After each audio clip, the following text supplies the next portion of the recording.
हां हां असू दे.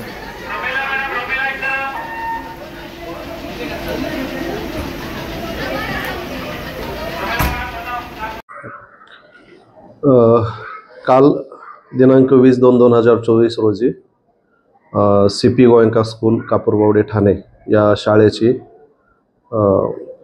लहान मुलांचे पिकनिक टूर ही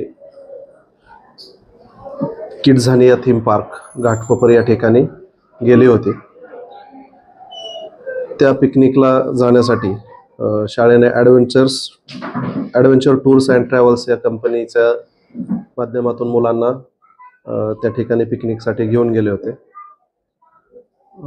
सदरवेळी त्या पिकनिक च्या दरम्यान बसमधून जात असताना आरोपी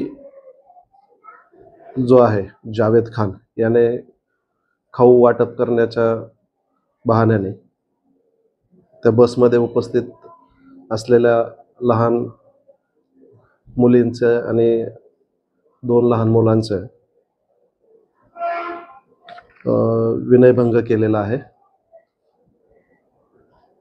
त्यानुसार कापूरबावडी पोलीस स्टेशन येथे गुन्हा रजिस्ट्रेशन नंबर 250/2024 भादवी कलम 354, 354 अ, 509 तसेच बालकांचे लैंगिक अपराधापासून संरक्षण अधिनियम 2012 चे कलम 8 आणि 12 या अन्वये गुन्हा दाखल करण्यात आलेला आहे. तसेच या गुन्ह्यातील आरोपी जावेद मोहम्मद नबी खान यास कालच कापूरबावडी पोलीस स्टेशनने अटक केलेला आहे. पुढील तपास चालू आहे.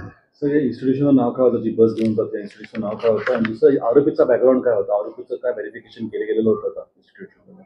काय माहिती वगैरे भेटते का प्राथमिक वगैरे? ॲडव्हेंचर टूर्स अँड ट्रॅव्हल्स कंपनीची ही बस होती. त्याच्यामध्ये हा आरोपी गेले 10 वर्षापासून डेली वेजेस बेसिसवरती काम करतो.